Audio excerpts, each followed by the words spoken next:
It seems like every brand now is saying that they're good for the environment or they're sustainable. So what I did is I took a trip to Whole Foods and I got a ton of different snacks to see if they're actually sustainable when they say they are. So we're gonna try all of them together and see whether they're good on taste and if they're good for the environment. Okay, first up are these Patagonia Provisions rosemary garlic organic crackers. And their catchphrase is, eating is activism. And they say on the box that they don't use synthetic pesticides, petroleum-based fertilizers, and polluted water. They also said that they use regenerative agriculture. And that basically is a whole bunch of different approaches to farming that trades off different crops in the areas to ensure that all of the nutrients don't get sucked out of the soil. So let's try this one. I'm so bad at opening things.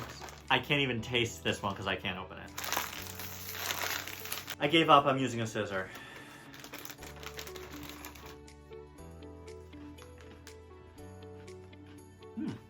For our grading system, we're going to use windmills in terms of the level of sustainability and how good I think the food is. So let's do it out of 5. 1 windmill being the least sustainable and also doesn't taste amazing, and 5 being extremely sustainable and tastes amazing. So we're going to give 1 grade for each of those categories. Seems like the sustainability is pretty great. I'm going to give it a 4 out of 5 windmills. And the taste is good. It's good. I'm going to give it 3.5 windmills.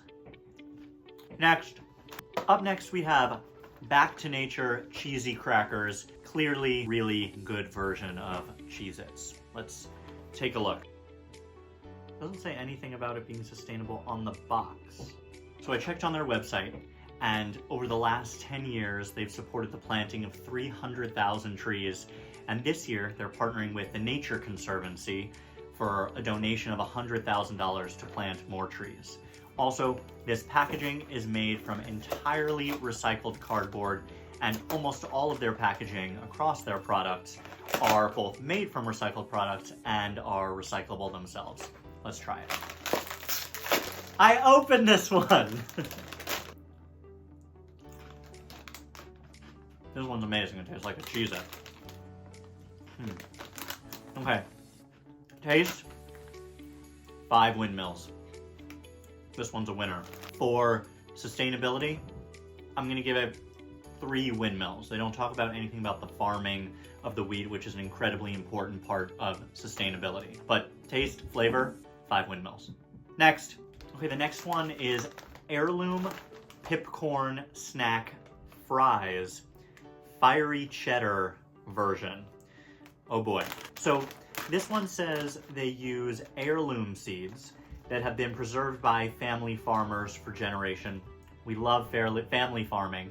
We love fairly farming too, but we love family farming and we love supporting small businesses. This sounds really good. Let's try it. It smells fiery. It's not Cheetos, but it is really spicy actually. Wow, that is fiery.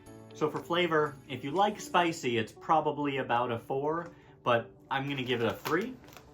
And in terms of sustainability, another thing they do is they upcycle any of the excess corn that they use to make this for some of their other products. It is a circular economy kind of cycle, which is great, but at the same time, they don't talk about the farming practices themselves. Again, really important. So I'm gonna give this a 2.5 for sustainability.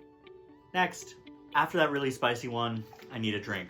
Harmless Harvest is one of my favorite coconut waters, and I'm gonna drink this while I'm telling you about it. So they do use regenerative approaches to their farming of their coconut. In a bit more detail, regenerative farming does a whole bunch of different things. It, yes, rotates the crops, which is incredibly important. It uses a lot of the same things as organic farming, so it doesn't use harmful chemicals when growing things. It doesn't get rid of topsoil. Topsoil is an incredibly important part of farming because it keeps carbon sequestered in the soil. This also includes something called cover cropping, which plants different kinds of crops on top of others to make sure that they don't get too much sunlight or too little sunlight. They also do composting, and they also ensure fair wages for their farmers. They are a certified bronze regenerative agriculture company. Harmless Harvest. For me, honestly, the flavor is a 5 out of 5. I love this one. I drink it all the time. And for sustainability, we're going to go with a 4 because packaging is also an incredibly important part, even though they are doing a great job with their coconut. Hippeas. Okay, I love when they put all the details on the package. This is Hippeas chickpea tortilla chips, sea salt and lime flavored. On the back of the package, it says they do diverse farming, which is one of the things I was talking about before, to keep nutrients in the soil. The chickpeas are farmed using 10% of the water of most proteins, which means 90% less water is used than traditional protein. By pulling nitrogen from the air, which uses less fertilizer, which lowers the carbon footprint of the production. And sustainable farming in general is something that they believe in. And I love that they describe the things they do on the package.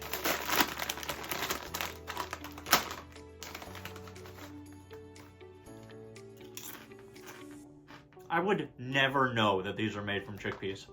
Honestly, these taste like Tostitos' hint of lime. That's crazy. I need to have another one. Taste and flavor, that's a 5. 100%. Sustainability? I'm gonna give it a 4 because I don't see anything about packaging on here, but they do great jobs around farming. These are freaking great.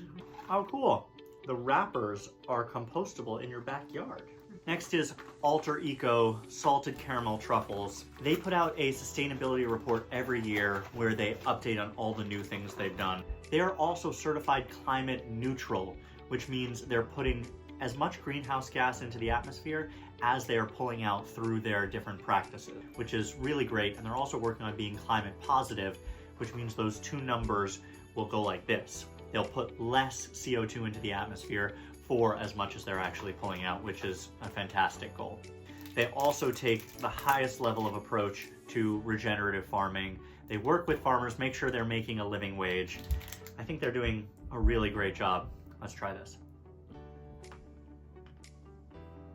Oh my God. Wow. That was amazing. For sustainability, I might have to give them a 5. And for flavor, I might have to give them a 5. Might be our first full score company.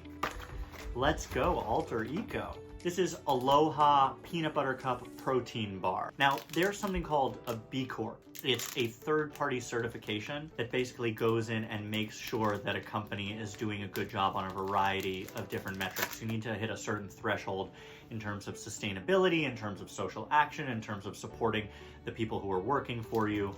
So that already gives them a leg up. Let's try it. This is a protein bar? It just tastes like a peanut butter chocolate bar. Oh, there's the protein. I taste the protein now. So for flavor, I'm giving them a 4. But in terms of sustainability, you might see that I have my computer here because they are doing a huge amount on sustainability. They are supporting their workers, they're doing regenerative farming practices, and they are climate neutral, and they've been certified climate neutral. But taking a look at Scope 1, Scope 2, and Scope 3 emissions, please feel free to fast forward through this part if you don't want to get into the details. I'm going to spend 30 seconds on it. That's it. Scope 1 is direct emission. It's fuel and water usage at their offices. Scope 2 is indirect. It's the electricity usage and water usage at any of the offices that are along the supply chain of what this company is doing. And then Scope 3 is the hardest one to measure. It's taking into account transportation and what happens when the product reaches your home. They've offset and taken into account what is going to happen to the product itself, what's going to happen to the packaging, and how it gets to and from places. They're really thinking about the entire supply chain when they're trying to reduce emissions. Really good job. They put out an impact report every year. That's 5 out of 5 windmill. Quinn! These are Quinn pretzels. So in terms of sustainability, they partner with an organization called Green America, which is about working with farmers around the country to ensure they're employing sustainable practices.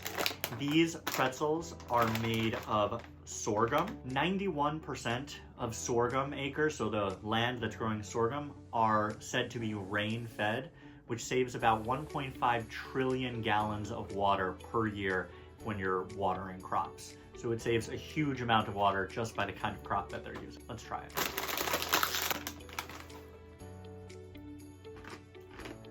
They look like a pretzel, but they don't taste like a pretzel. But that doesn't mean it's not good. Maybe it's because I'm not a big sorghum person, meaning I haven't had a lot of sorghum, but it's really kind of nutty. It tastes really good. I would give this a 4 on taste, and I would give this a 4 on sustainability. They're really doing some great work here. Bjorn Corn. This is the thing that gave me the idea to do this video. In terms of sustainability, the cool thing about it is that it is popped with solar power. They use solar panels in order to generate the electricity to pop this popcorn. Also, they partner with family farms in both Minnesota and New York. Let's try it. You can really taste the sunlight. I need another bite. That's really good. I'm gonna give this a 3.5 for sustainability because they don't really talk about the packaging so much, but I do like that it uses solar power. For flavor, I'm gonna give it a 4.5. Really good. This is Lesser Evils Spaceballs in partnership with Toy Story. So that already gets a 5 windmills because they've partnered for Toy Story. Love it. They're doing plastic reduction work, they're doing regenerative farming, and they really take sustainability seriously as a company. So let's try it. Oh, they look like cheese balls. Oh, really fluffy. It says it on here that they're light and fluffy, but I agree that the texture is really fluffy. It's interesting. On flavor, probably gonna give these a 2. These are just not my cup of tea. But on sustainability, they're gonna get a 4. They're doing a great job, even though Outer Planet pizza flavor with organic avocado oil, it's just not for me. Okay. Patagonia Provisions we already talked about, but this is a different product that I had to put in this video. They are smoked mussels. Now, I don't know how I'm gonna eat these sitting on this couch, but we're gonna figure it out. We already know that Patagonia Provisions is doing great work around sustainability. Oh my God, it even says renewable energy on the back. I know that doesn't really mean anything just saying it, but let's see what it says. Oh, they do 1% for the planet, and they are a certified B Corp. 1% for the planet means they take 1% of their profits and donate it to environmental nonprofits, which is amazing. Patagonia Provisions farms their seafood in an incredibly sustainable way. They actually made a whole documentary about their mussels, where they're from, their farming process, and how sustainable they are. If you care to watch a mini documentary about mussels, go check it out. But let's see, I'm gonna eat these on the couch. Ah! I'm only gonna open it halfway. But those look like real mussels. I think I need a fork. I found a fork. Shit. It's not what I expected, but it's also good enough that I want a second one. I like it, but I can tell that it's an acquired taste. If you're gonna go try these, get 1 can, see if you like it, or 1 tin, and see if you like it. But it has a really nice smoky flavor. There's a huge amount of protein in these. I really like them. I'm gonna give them 4 out of 5, but if you try these, please let me know what you think. Also, if there are any other brands that you come across that seem to be sustainable, put it in the comments, send it my way, and we'll take a look to see if they actually are. So for this, for sustainability, I'm gonna give them a 4.5. See you next time. Actually pretty good.